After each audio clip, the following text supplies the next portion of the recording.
जय मसीह की मेरे प्रिय भाइयों और बहनों। आज हम बाइबल के एक ऐसे व्यक्ति के जीवन को देखेंगे जिसका नाम सदियों बाद भी विश्वास, पवित्रता और साहस के प्रतीक के रूप में लिया जाता है। ये कहानी है दानियल की। दानियल कोई राजा नहीं था, उसके पास कोई सेना नहीं थी, उसके हाथ में कोई हथियार नहीं था। फिर भी उसने साम्राज्यों को प्रभावित किया क्योंकि उसके जीवन में परमेश्वर की उपस्थिति थी। आज भी बहुत से लोग अपने जीवन में सिंहों की मात जैसी परिस्थितियों से गुजर रहे हैं।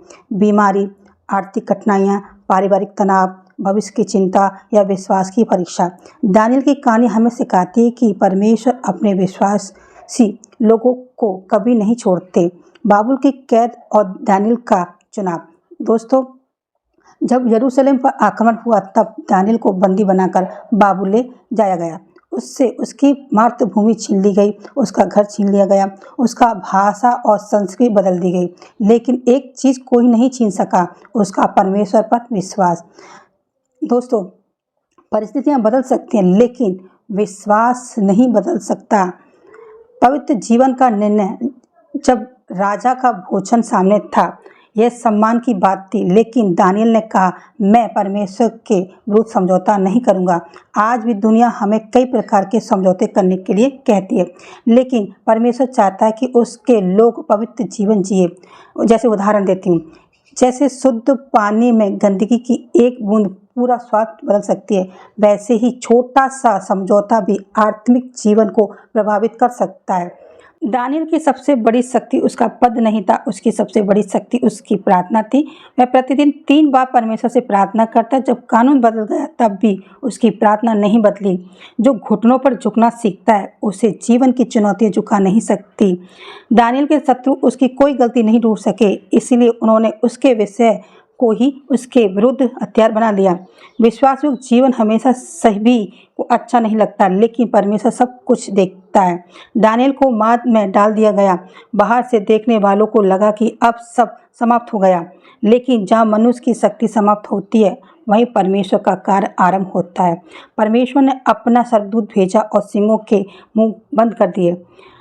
अगली सुबह राजा ने दानियल को जीवित देखा। पूरे राज्य ने जाना कि जीवित परमेश्वर अपने सेवकों को बचाता है।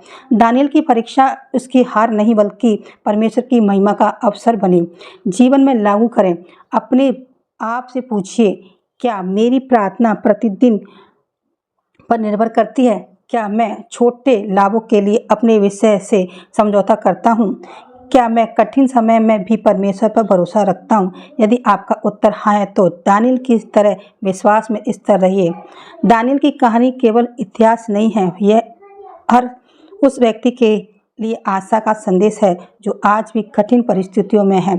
यदि परमेश्वर ने सिंहों की मात में दानियल की रक्षा की तो वही परमेश्वर आज भी आपके जीवन में कार्य कर सकता है। इसलिए विश्वास बनाए रखिए, प्रार्थना करते रहिए और परमेश्वर पर भरोसा रखिए।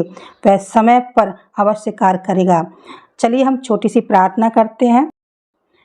हे स्वर्गीय पिता, दानियल के जीवन से हमें विश्वास, साहस और पवित्रता की शिक्षा देने के लिए आपका धन्यवाद। हमारे भीतर भी ऐसा विश्वास उत्पन्न कीजिए जो किसी भी परीक्षा में न डगमगाए।